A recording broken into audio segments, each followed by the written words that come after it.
good afternoon, everybody. Hello to everybody in the room and to all of you joining online. You're very welcome to Friends of Europe for this event, the EU on a Mission, Rethinking Governance and Policymaking. So my name is Luke O'Callaghan-White. I'm the manager here for Climate and Energy Policy at Friends of Europe.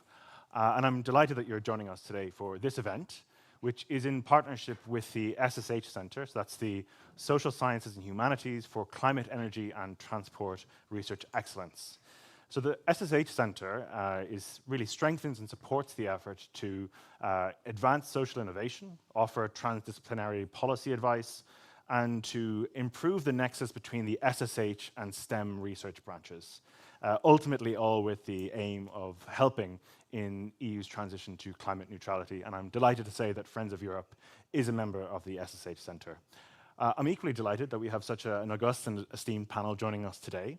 In thinking about the EU missions and the role of governance and supporting these 5 broad efforts of the Horizon programme, it's important to hear your insights too, your critical comments, your thoughts, your questions, your observations. So I'm going to be coming to you in the audience. We're going to leave a lot of time for Q&A and for comments that you may have. So get thinking about them now. We'll have roving mics and we'll take your questions in due course.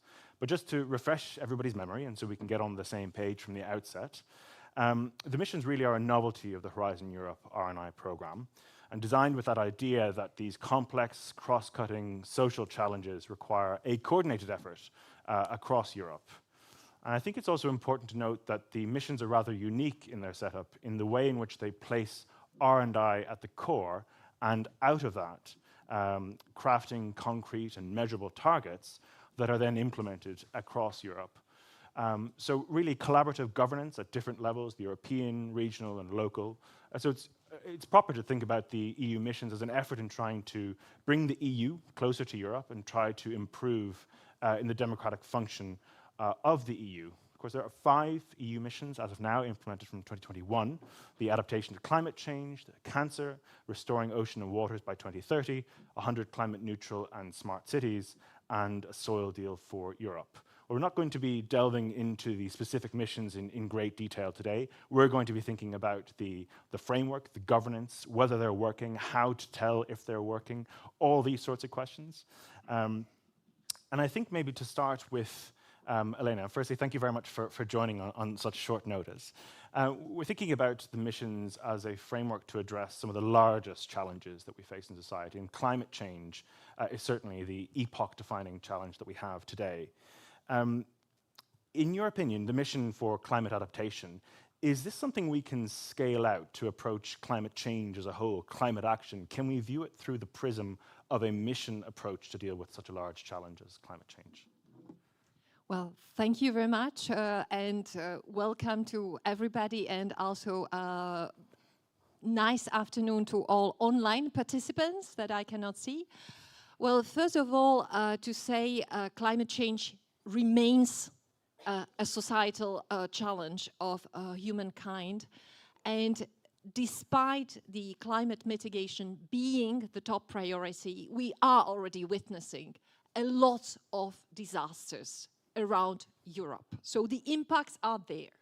Over 40 years, we had to pay 600 billion for damages, not for repairs, just for damages. And we see that this is increasing. So to say what can we take from the mission approach is it aligns the governance.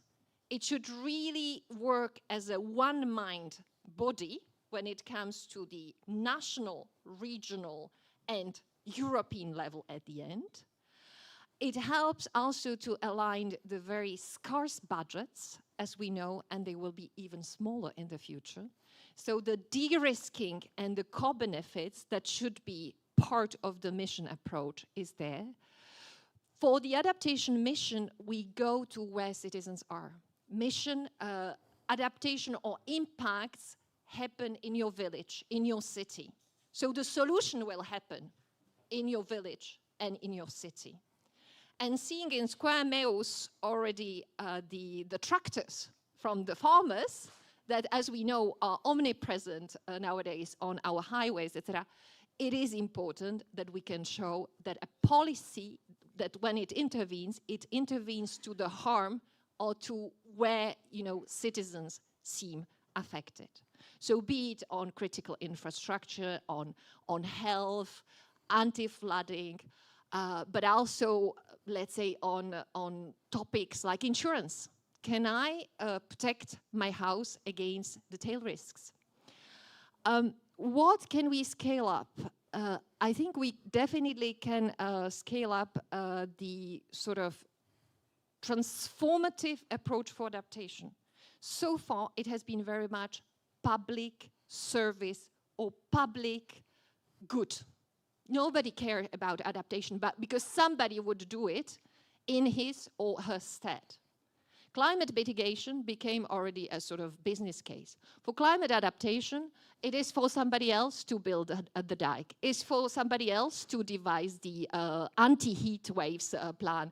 It's for the hospital to get ready and organize for the emergency. So what we can scale up definitely is this sort of like transformative approach to adaptation, the understanding that it's everyone's business and that it doesn't, it doesn't concern the long-term horizons. It's already here. There are solutions we can scale, we can disseminate, but we really need to go to these transformative thinking in a place where we are, and also, avoiding that my adaptation, my resilience will undermine yours. Our cities' adaptation efforts will undermine the other cities' adaptation. So really this sort of collaborative effort, it's a public good. It's normally more a feature of the public sector, but this needs to go, across the different, lines of command, sectors, governance, etc. So much for my opening statement. No, thank you very much. You referred to a one-mind body and that it's everyone's business. And I wonder if, taking that together, can I turn to you, Jan Olbrecht? You're an MEP, but also president of the European Urban Intergroup. Have you seen these connections, these collaborations, the horizontal governance between the Parliament and the Commission in making advancements and developments, in particular maybe on the city's mission? Yes, but when you speak about the horizontal elements, I think all of us for many, many years are trying to reform or to reconstruct the whole governance inside the European Union and to avoid all this silos thinking, which is the case. So the problem is not the horizontal thinking between Parliament and the Commission. First is inside the Commission. So I think that's why the real advantage of the missions is it means that this is a very good idea to try to introduce different thinking inside the Commission. And of course, that's why we have to observe it very clearly, because there is not a lot of money. The money is very limited, in fact. But what it really counts is the change of approach. This is extremely difficult. It's extremely difficult in the Commission. I can give you hundreds of examples when we were fighting for the much more horizontal thinking inside the European Commission. I don't speak about the Parliament. Parliament is the same. When you go to the Parliament and you go to the Regi people, it's very difficult to speak to the ITRE people. Even more difficult to ENVI people, I mean the environment. Very often they are completely different interests of different committees, because this is the same thinking. They are about silos. So to create the horizontal thinking, it's something which is extremely difficult. When you go to the Commission, you have always, please look at the situation in coming months. In coming months, you will have the election of the new Commission, a new president of the Commission. The question is, we will have the commissions which are sectorial commissioners, or we will have the commissioners responsible for the horizontal elements. Let's dream. I mean, in our dream, we can speak about the commissioners which will be for the broader elements. Like, for example, we have the new Dutch commissioner for climate. The question, is it horizontal or not? And you have different commissioners, next you have different European funds, next you go to the member states, you have different ministers which are responsible for different policies, and in fact, each of them are fighting for its own program, its own money, and its own competencies. This is the old story. This is typical for each region. That's why the concept of mission is something really changing the way of thinking. This is just the beginning. The question is, what will be the results? I mean, the consequences of the concept. Why? Because first, it's of course situated in one of the policies. It's not horizontal by definition. It's coming from horizon. So it's coming from research. So you don't have a bigger opposition from the other commissioners because it's coming from research. And next, because it's coming from the research, it's horizontal by definition. So that's why it's broadened and it's much more multi-level. Multi-level, what has been mentioned before, the different levels of governance together. So I think which I must say it's extremely important how to organize it, how to attract another DGs. And first of all, it's more important is what is the follow-up? Because the question is not only the mission as such. What is the follow-up of the missions? What about the horizontal thinking? It will be translated in different policies. Will it be translated in different accession to European funds or not? Because it cannot be just the new interesting experiment or new exercise. It should be the kind of changing of method. So I think that the method will be really challenging. But please look at what's going on, just to finalize, very concrete facts. On Thursday, this Thursday, we will have the extraordinary council meeting. The council meeting will be about the budget. And on Thursday, we will have the decision if the Hungary will block budget or not. What is inside the decision? I'm the rapporteur for MFF. What is inside the Commission? The question is of necessary cuts. Necessary cuts. The question is, where are the cuts? The cuts are going, for example, to STEP, which is a kind of future sovereign fund. Where are the cuts? Going to Horizon. This is first. I mean, this is reality today. Next cuts will be where? In cohesion policy, but not in the national envelopes, but anything which is in the hands of the Commission. Everything which is about promotion, technical assistance, new ideas, innovation, urban innovative actions, this will be cut. Why? Because it's not in the national envelopes. All the governments will defend their envelopes. They will not defend something which is in Brussels. So I think that's why the real advantage of mission is that first, this is the horizontal element. Next, it should be translated, a follow-up to concrete policies, probably translated also in the national envelopes at the end, not the beginning, but at the end. Because to make the governments to defend it and to be interested, because as you said, all the actors, all the levels should be interested. I mean, starting with citizens, with the organization, etc. So what I said from my contacts with the people responsible for the mission, I think this is something which is relatively new. I mean, this way of thinking in the Commission is new. And we should defend it. And we should show the added value of this for future. But it's not the exercise. It's just the beginning of the change of the method. Maybe we will see the consequence of this, but it will not come for free. It will require a very active participation of all the people who are really interested. All right, thank you very much, Jan. Maybe to move in perspective then, Julia, if I can turn to you from offering perspective from a research point of view, and Jan, you mentioned this is about changing methods coming from research. So I think it would be, Julia, very interesting to hear your point of view. We also heard, that in changing the approach, the challenge is that internecine silo that can emerge within institutions, the difficulty in getting a change in perspective. You mentioned at the beginning of the event that the missions were really about setting up collaborative governance, setting about a different way in doing things, as Jan has just alluded to. It was also noted in advance that the EU is probably quite well suited for this type of mission structure because of its multi-level governance systems and so forth. You know, we're not that far into them, but wondering, can you give us your appraisal of them, and in terms in particular of that aim, that ideal of extending democracy, of ingratiating the missions to the local level and getting that feedback back in for policymaking, your perspectives on it as things stand now? Yeah, thank you.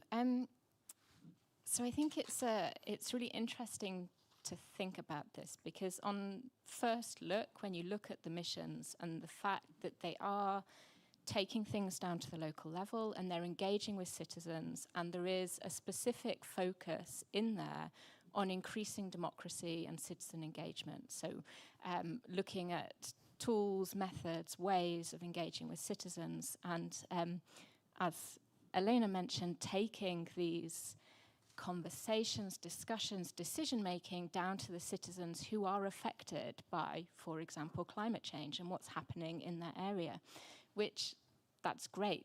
That's a really wonderful thing that the missions can do and can mobilize.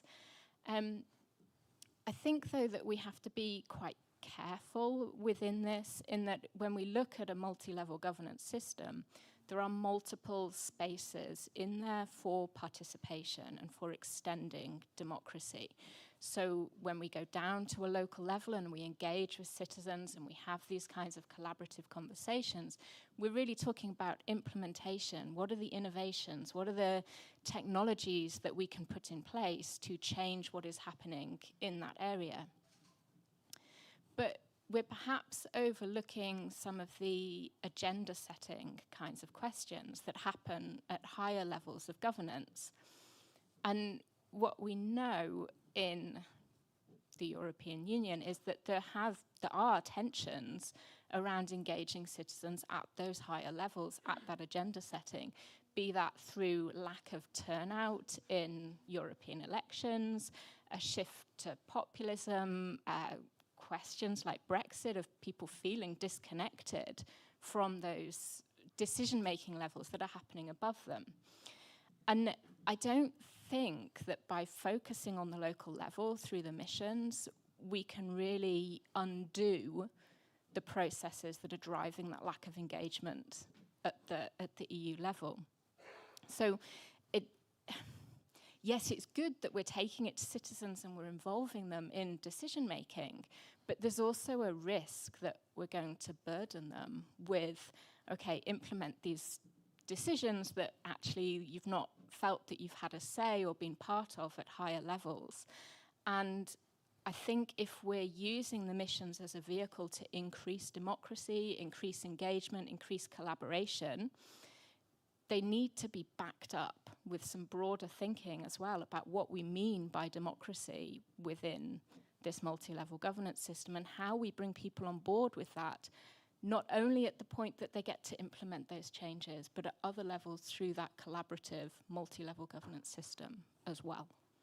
Great, thank you very much. Before I turn to Patrick Child, I'm just going to remind everybody, I'm going to be coming to you in just a moment, so do get your questions thinking and raise your hand, and I'll make sure that a mic gets to you. But Patrick, you're the mission manager for the Climate Neutral and Smart Cities mission. And maybe just building off of what Julia has said there in terms in particular about the question of engaging citizens, and one of the aims of the missions as a whole to kind of rebuff a trend towards populism, to try and provide the connection where there has been disconnection, low turnout in European elections and so forth, and the civic questions. There was a 2023 assessment of the missions, and one of the notes found that the cities and smart cities mission, that the smart was slightly technocratic, and that this might be a challenge in terms of engaging with communities. Is that your experience? And maybe you could speak a little more broadly about that question of engaging communities. Yeah, well, thanks, and good to be here. No, very interesting discussion, and I mean, I think a lot of good points made by other people. I mean, firstly, let's remember that the mission concept is still pretty new and pretty unfamiliar to people all over the place. So you know, we are still working hard to develop policy strategies to deliver results. But when people come to me and say, well, you know, what are the key performance indicators? You know, what has the mission achieved? I mean, what we've achieved is, I think, an amazing mobilization around some of these sort of big societal challenges. I'm not sure that we would explicitly say that we're trying to reinforce democracy. We are trying to address the needs of citizens in a new and innovative and more direct way. And so I spend a lot of my time traveling around, visiting cities in member states who are part of our mission. And we have 100 cities across all member states, and not just the ones that you would think about as being in the sort of clean and smart cities movement. And what is really amazing and humbling for me is to see just how much expectation we've generated at the level of the cities about what the mission can help people achieve. But help people achieve policy objectives that they've already sort of embraced for themselves. I mean, we are not imposing on the city of Rotterdam, on the city of Groningen, on the city of Paris, Madrid, wherever, the objective of dealing with climate change. People know from the extreme weather events or for the different challenges that they're facing that climate change is real, and if we don't act now, the price to pay later on will be much more difficult. The other thing that I've been, as an official working in the institutions for 30 years, working on the cities mission, for the first time, I've been into the private homes of citizens in some cities in the Netherlands, for example, to talk to people about what the impact of European policies are on their daily lives, and to visit their bedrooms to see what sort of heating system they are implementing. And I mean, okay, it's great, but it shows the different nature of the democratic connection between local authorities, municipal authorities, and what we are used to when we deal with working through member state national administrations. And there I come to what is really fresh and exciting about the mission. And before I was working in DG Environment, I was working in DG Research. The real advantage of the research program, as Jan has said, is that we can seek out excellence wherever we find it. And we can therefore work with a whole range of different interlocutors without someone coming to us to say, oh, no, but you can't talk to that authority because they have to, and that is a real strength of the mission. But what is also then more challenging is that because we are talking to the research communities, we don't have so many direct contacts with the ministries who are responsible for the policies that the mission is seeking to achieve, whether that's, in our case, the climate or environment ministers or the health ministers, because the sort of established channels of communication between the Horizon program and member states is through the research community. And that's something that we need, I think, to continue to work hard to overcome. But the other thing that I think is important is that people ask, well, why are you using your research and innovation program essentially to fund the deployment of known existing technologies? I mean, if we are seeking to have 100 cities which are climate neutral by 2030, that means they are deploying technologies that exist today, whether it's electric buses or new systems for heating and cooling in buildings, or modernization of the energy grid. It's not some researcher in a university who thinks, oh yeah, let's think of a new, which is going to be ready for market in 2030. What is the whole motivation for using Horizon Europe is because we are innovating in governance. And there it really is making a difference. You talk to mayors and they are describing how they've been breaking down silos within their systems to have the people talking about transport, energy, environment, quality of life all together. So it happens within the city administration. We have seen a real revolution in the way that the cities are engaging with their citizens and their stakeholders. And I've got here a long list of examples of cities which are in the sort of front line of that, but really interesting examples of new institutional bodies that cities have set up in order to manage their relationship with citizens and to engage broader stakeholder communities around the objectives of the mission. Thirdly, we are making a lot of progress in what we call the national platforms. So in encouraging member states to bring together the relevant ministries who have a stake in the topic of climate neutrality in cities. And when you think that 12% of the EU population lives in one of the cities which is in the city's mission, there you've got a really serious democratic reality that governments can take notice of, and in some member states it's even more. And so we encourage the governments to sit with the representatives of the cities, and whether it's sort of about funding decisions about funds that are managed centrally, whether it's about regulation, whether it's just the direction of policy, so that people do feel a better connection. Then, as I say, the big change for me, someone who's spent a lot of my career dealing with member states as member state governments, is that I am now talking to all sorts of different people at different levels around the mission, and we're fostering conversations that wouldn't be happening otherwise. I agree with you, Luke, that with you or Jan as well, that we still have perhaps some way to go in producing a perfectly joined up system of governance of greening cities within the Commission. Each DG has its own sort of program and historical. And I'm one thing though that I'm as Deputy Director General in DG Environment, I'm responsible for the program of the Green City Contract, for the Green Capital Award, the Green Leaf Award, which are rewarding cities across the European Union for their broader environmental agendas, whether that's clean air, green spaces, biodiversity, things like that. And at the same time, I'm doing the Cities Mission, which has a much sort of clearer focus on zero emissions by 2030.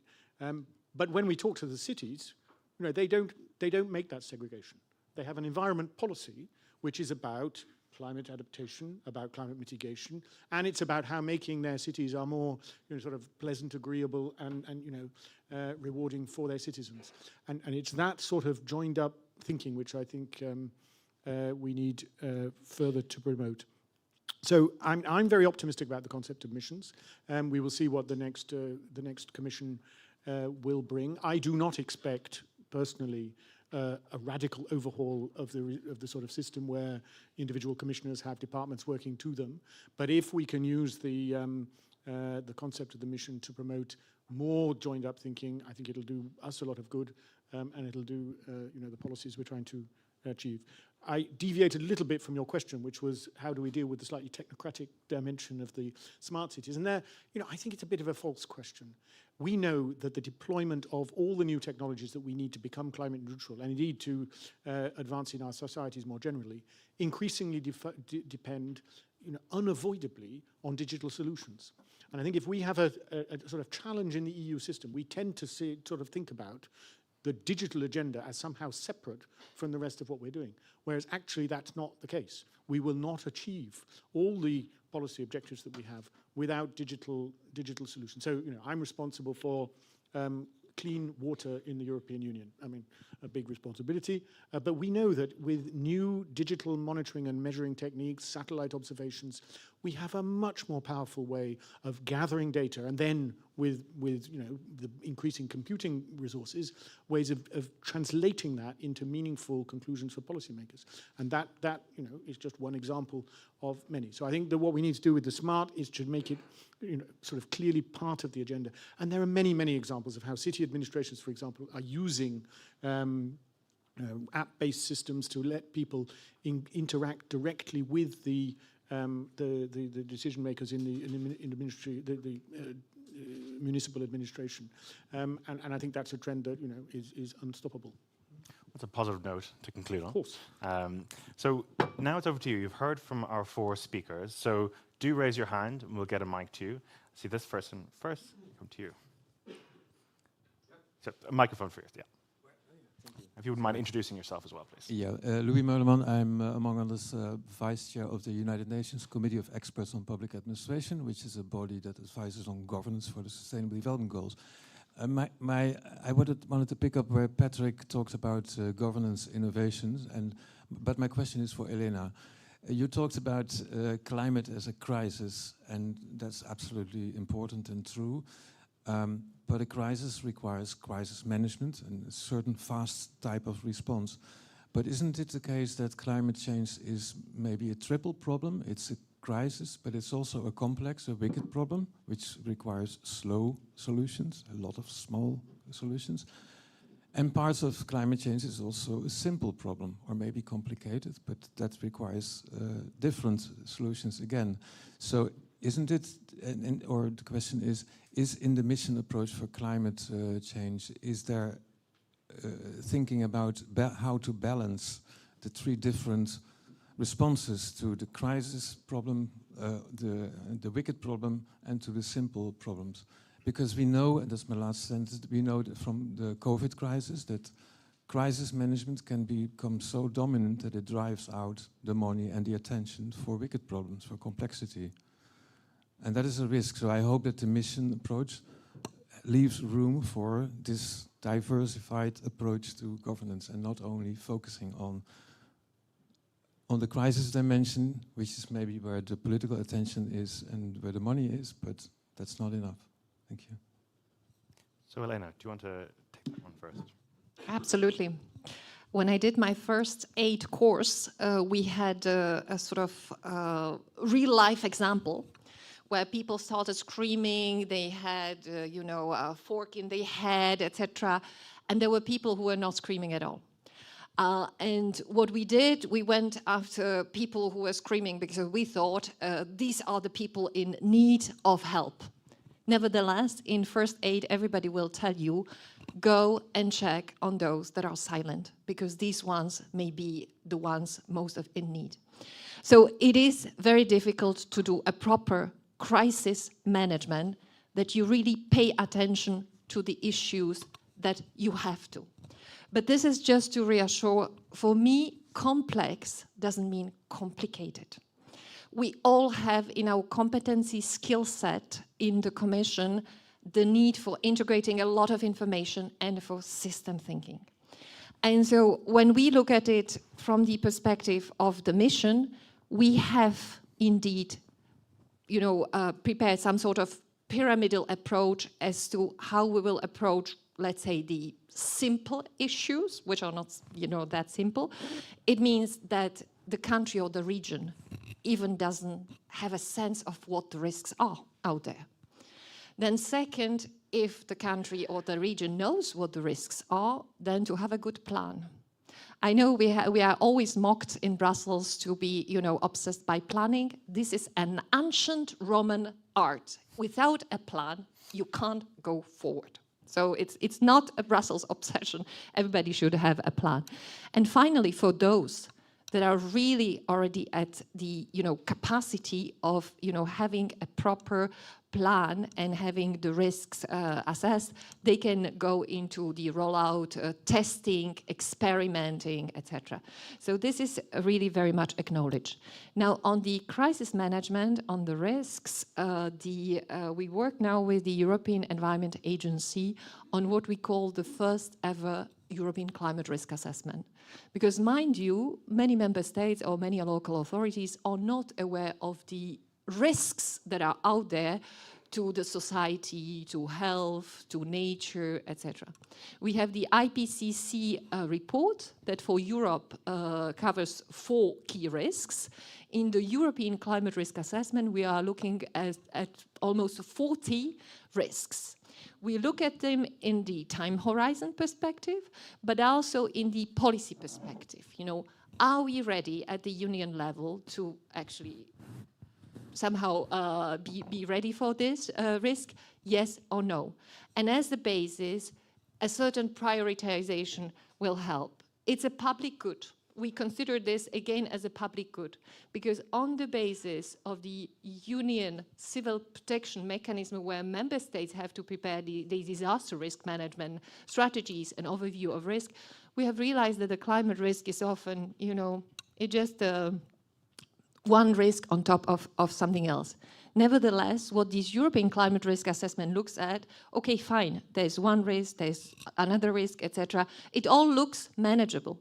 But if you take it as a systemic risk, it can become unmanageable at the end, overwhelm the capacities, and you are not dealing with the issues. So this is another of the kind that we offer as a public good to the local authorities or to member states, so that they can also prioritize in their national policies. Is it now important that I care about my forests, about my carbon sinks, because I have also to deliver on the Fit 55, on 2040 and climate neutrality? Yes or no? I just spoke before coming here with the State Secretary for Health in Spain, and they are very much looking at, from the health perspective, at climate and health connection. They have replicated, you know, the way we work, you know, in a more joined up fashion in Spain. And there is a lot of, you know, let's say, looking at what Brussels brings, etc. But just let me finish. When I'm a policy DG. So when I speak about the mission, I speak about the societal challenge to bring the 150 regions, you know, to climate resilience, to have the demos, etc. Now we have 300 regions going with us, 40% of population. But of course, it's always easy when there's a stake, people come. Now is the hard time, you know, to make them believe that we can help them in this journey on climate resilience, and that we understand their needs and we help them. And let's not fool ourselves. There's not risk-free, you know, future, for sure not. The risks are increasing, and if you have looked at Davos's, the 2-year, let's say, perspective, you will see, number 1, fake news, number 2, climate events. You know, just put this together in a year where 40 nations of the world will go to the ballots, where 40% of the population will go to the ballots in a situation of political prioritization, etc. So I think it is important to keep on working, you know, and because there is, you know, there is still, you know, a stake or work for everyone, from the conservative side, from the liberal, from progressive, etc. Climate change is, you know, no party issue. Thank you very much. And we're going to go to this person here and followed by Mike just up here. We're going to take those together. But before you ask your question, Julia, I would just like to get your perspective on this question, because I think the research point of view would be very important here. Slow and fast solutions, not just looking at crises. I like, by the way, complex is not complicated. Your perspective on some of these challenges and the role for the missions in addressing them. Thank you for the very nice question. Yeah, I enjoyed your question and I enjoyed your response. My perspective is that we're perhaps missing something here. And that's that we talk about climate, and we talk about climate from a systems perspective. But when I first spoke with Luke about this event today, I said, where's the biodiversity mission? I realized that there might be scope for more missions in the future, but there are other problems beyond climate. There is, for example, biodiversity loss. And I raise this not even as a separate problem. They're symptoms of the same underlying causes. And when we're implementing things like the missions, we're dealing with the symptoms. And when we talk about things like governance innovations, like Patrick did, and we talk about deploying technologies, the danger is that we're gearing our responses to the fast, to the what do we need to do with these technologies to address these symptoms. And we're missing these governance innovation tricks or ideas. And I don't have the answers, I don't know what they are just yet, but we're missing something that looks across and looks at these, they're probably slower changes. In the IPCC, it was labeled as societal transformations. The Intergovernmental Panel for Biodiversity and Ecosystem Services is currently doing a report on transformative change. But it's something that looks at these underlying causes that are causing the symptoms, and they are common across different parts of the polycrisis, in which I would go beyond just environment into things like social inequities and, yeah, social justice problems in there as well. Great, thank you, Julia. This person here, and then we'll get a mic up to the front table as well. Pascaline Gabory, Pilot for Dev. Thank you very much for this very interesting debate and for focusing also on climate adaptation and contingency plans, which are really much needed. Europe has been really resilient to the latest crisis, the COVID crisis, the recovery, the fight against inflation, the high energy prices, the war in Ukraine. And so it has also shown that it is possible to find solutions. So how is it possible to find solutions, including for the programs, the urban policies, the cohesion policy, to make it more flexible, also to highlight the positive results that are often forgotten by the people, and we see the demonstrations today in Brussels. And within this, maybe there is one point I would like to say, it's like, it's difficult when you have the plan, as you said, especially for the Fit for 55 and the climate neutrality, it's difficult to shift from the, oh, we are going to have a win-win-win-win. And the thing is that in the end, there is going to be a burden, and who's going to pay for the burden? I mean, who's going to pay for the new electric vehicles, the retrofitting of buildings, the change in agriculture? So there will be, you know, there will be sacrifices in a way, and how do you deal with that? Thank you. Great, thank you. And then the front table here, please.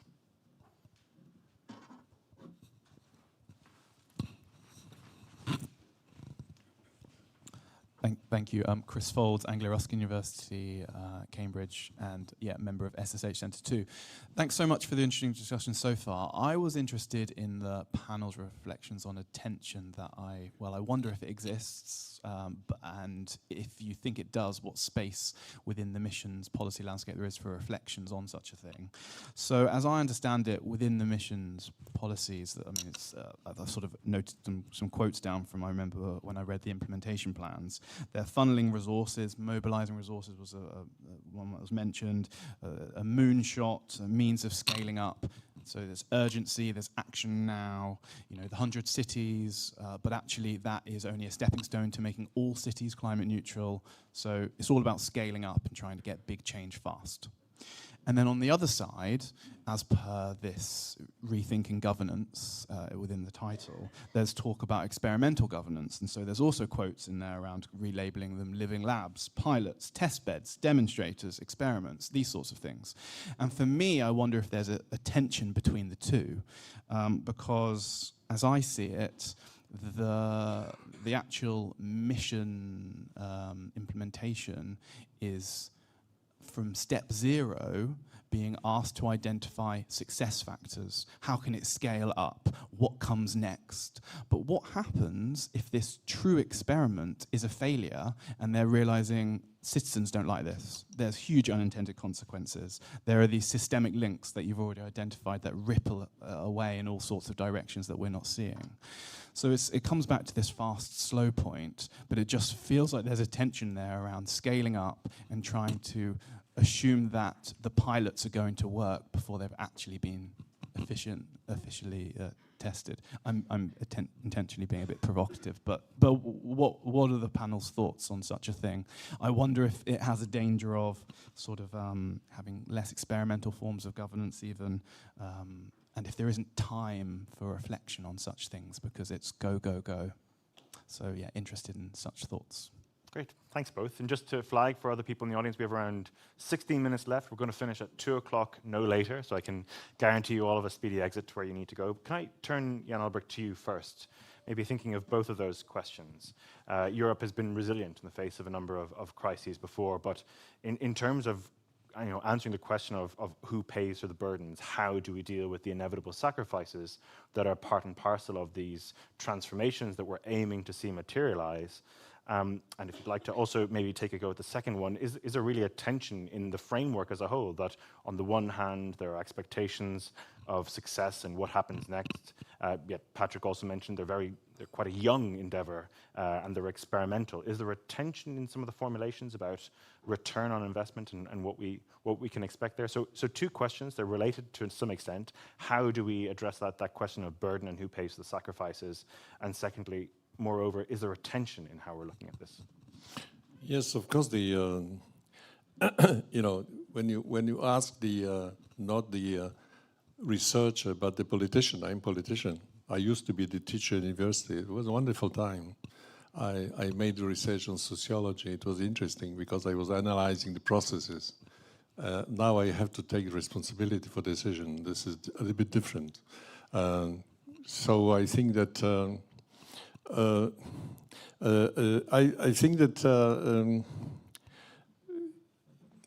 everything we were talking now is first about the in fact a process. I mean, what is important is to begin, to start, to open the process. So that's when you ask about the failure. When you start the process, this is not a question that you have the very clear goal when you achieve it or not, is a failure or a success, etc. No, it's much more to open the process, to make the people think, to create the possibility to work together. It's like the multi-level governance.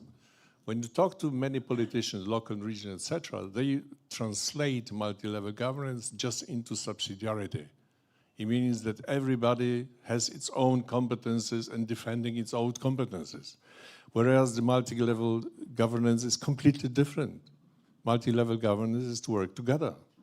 I mean, starting with the citizens to the European Commission, to how to discuss the problems together, which is completely different. This is but very often, I have the example of for example, the Dutch proposal of the partnerships during the urban agenda time. And the partnership between the Commission, government, regional and local together. You know, extremely difficult. Because first of all, you didn't want to go to one table.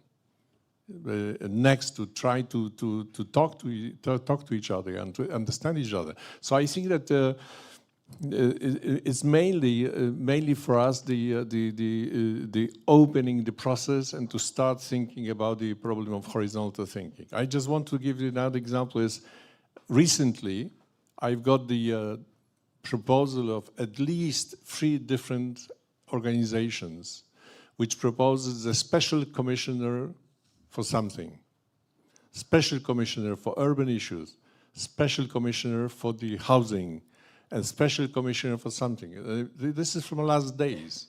What it means, the people, they want to have one body who's coordinating something. I mean, something which is horizontal, which is not possible, by the way. But of course, the question is if we have of course, the question of participation of citizens. I was trained in Washington, D.C. in deliberating. It's very interesting. For sociologists, it was interesting. The whole training was how to make the people deliberate. And I asked, okay, and what is the consequence of deliberating? We are deliberating for deliberating to enlarge the awareness, or we have the planning. The result of deliberation should be a plan to do something, and not the result of deliberating is deliberating. So if we want to do something to make the people just deliberate, and that's thank you very much, it's very interesting. This is the failure. But to make the people participate in the process and to make them feel that they are taking part in the process is very interesting and very important. But just to answer the question, you know, we can never know what will happen in politics. Election is coming. In different member states, elections is coming. The approach for the climate change, I mean, different methods of facing it is different. Maybe in some of the member states there will be the victory of the people who are completely anti-climate rules. Is it possible? Yes. But democratically, they will be against. So we have to be prepared for that. That's why the missions and the participation of research people is very important. Not to leave it just to us politicians, because you can be a very difficult moment. You know, when you put in a vote, let's look at the tractors here. I mean, the tractors will be the argument for the election. They are here because of the election. So this is a kind of imposing the elements. So everything is possible. So I think that that's why this is not the one-way process. Everything can be faster or slower. Everything, but what is very important is the change mentality. It's like smart cities. 5-6 years ago, you remember, some of you, all the debates and conferences was about technology. It's not about technology today. Today is about the way of thinking. I mean, we speak about the smart cities. I mean, the cities and the people are smart, and they're using technology if they are smart. But if they are not smart, they are not using technology. You can buy all the technology you want, and it's still not smart. So this is different. So I think that we respect the progress, success, or failure. We have to speak about the real advantage of the missions as opening the process, which will be not possible to reverse. which will be probably slower or faster, because that's why some of the solution will be quick, some of the solution will be probably for the long term. In my country, I'm from Poland. 2 days ago, there was a big protest in the streets of the farmers against Green Deal. This was the main slogan. Green Deal. We are against the Green Deal. Of course, Fit for 55, etc., etc. This is political reality. They are in the street. What will be the behavior of politicians?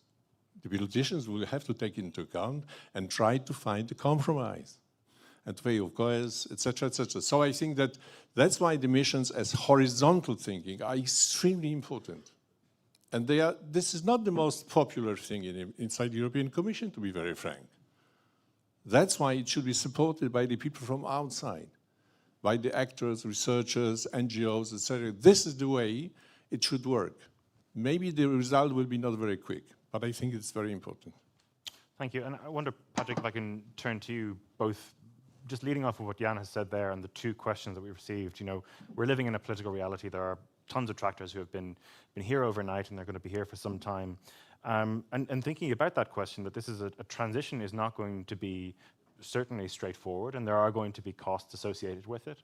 And I suppose then the question about a kind of a long-term sustainability of the missions into the next mandate, how can that, we've spoken, many of the panelists have said, a dwindling budget that's already quite limited as it is, and the demand for national envelopes being satisfied first. In that context, you were quite optimistic in your first set of remarks. How do you maintain that optimism, and what's your vision for the long-term political sustainability of the missions?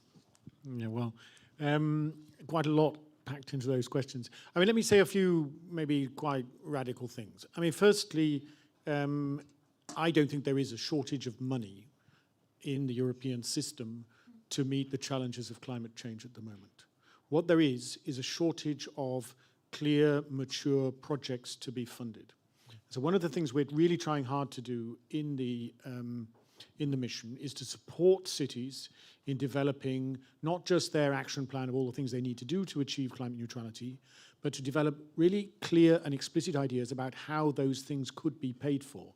And not just paid for by EU funds, but paid for by the private sector, by national funds.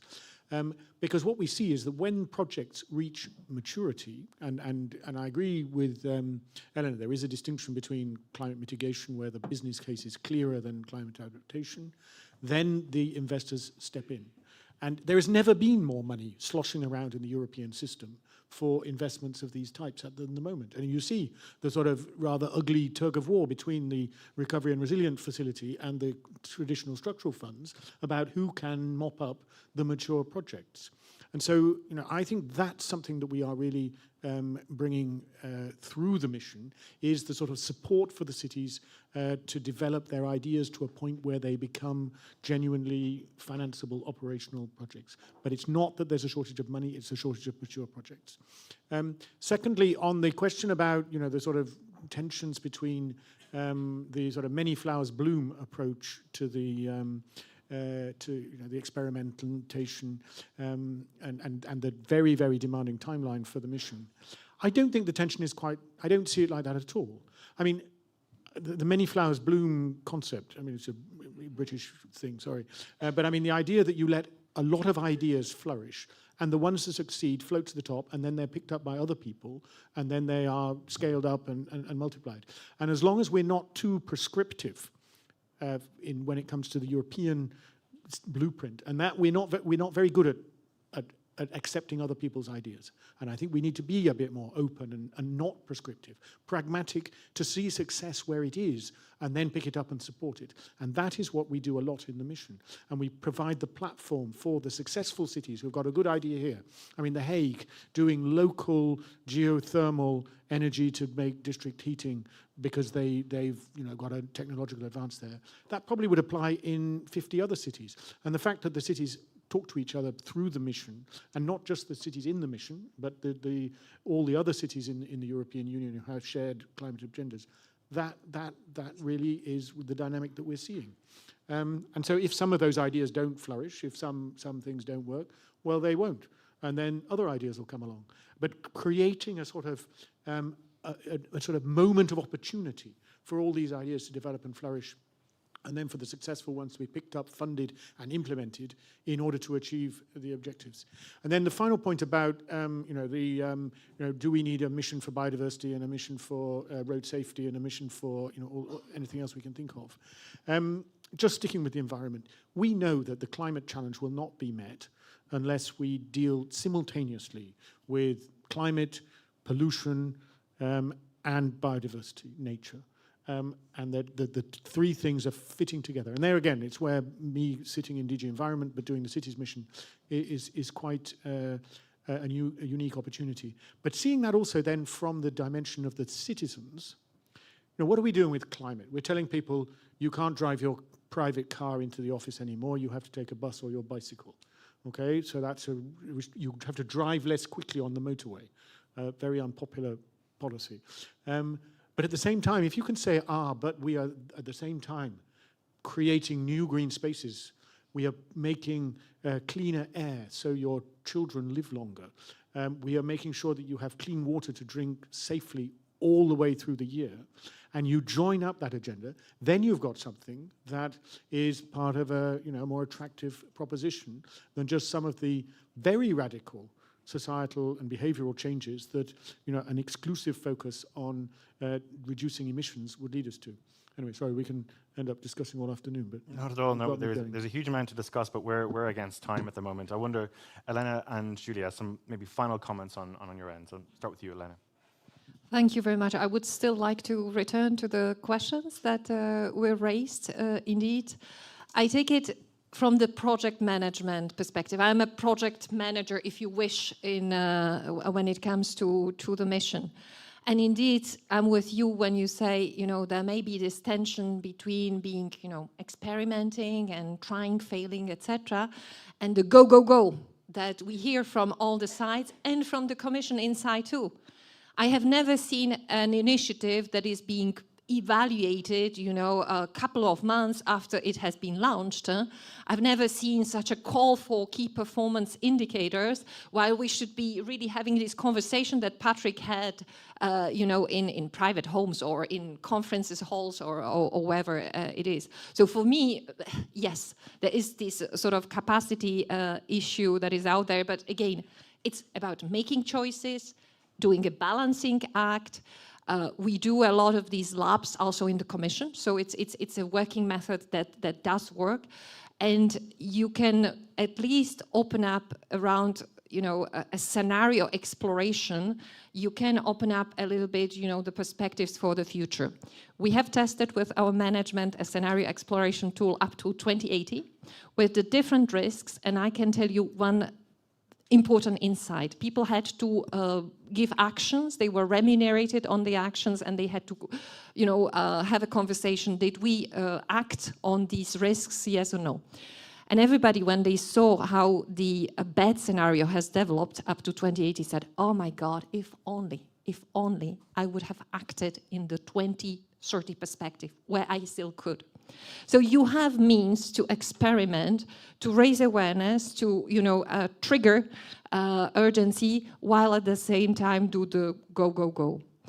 On the win-wins, it's a choice. And I come from a country that was, during my childhood, 13 years under the communist rule. I have seen the Velvet Revolution, so I always say I'm the generation democracy.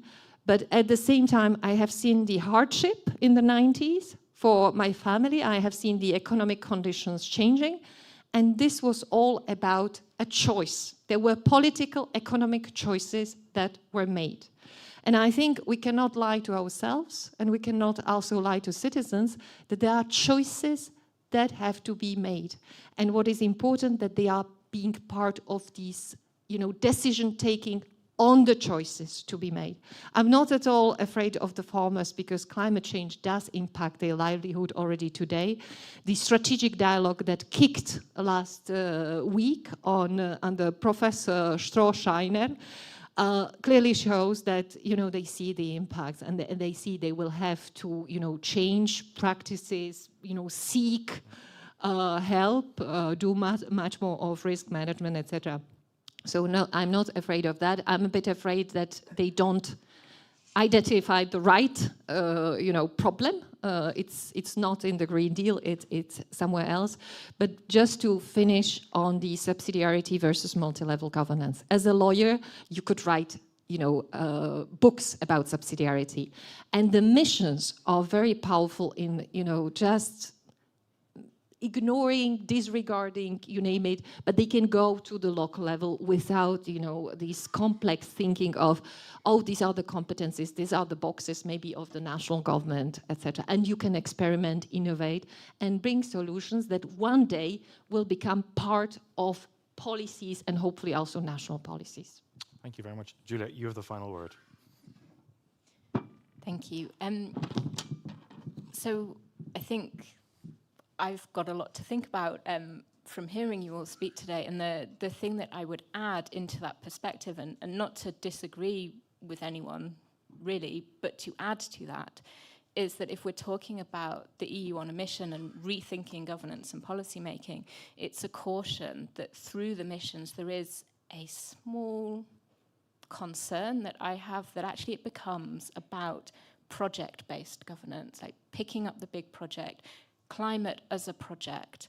And actually, if we're rethinking governance and policy making and having to address these underlying drivers of unsustainability and bigger social problems that we face, then we need to be thinking beyond just the silos or the boundaries that we put around these projects and the way that we're labeling these problems. Well, thank you very much, and thank you to, excuse me, our whole panel. I've certainly learned a lot. I think it was a very stimulating hour. We've gone over by just a minute, and I think there are so many takeaways that I could speak about here, but you're not here to hear me speak. I think the final comment I would just say is that it's about thinking fast and slow, walking and chewing gum, and Friends of Europe certainly looks forward to hosting an event like this a little further down the line, and maybe closer to the 2030 stage when we can evaluate the missions at a different vantage point and reflect on this as a policy insight along the way. Thank you everybody for joining. My very final comment is going to be direct you to your tables where you can see that there is a QR code laminated there where you can access our Policy Voices. It's a weekly podcast that we've just launched very recently on EU and global affairs, and it's released every week. So scan the QR code to access that. Thank you very much for joining in person and those of you online, and very much to our panel for your insights today. Thank you.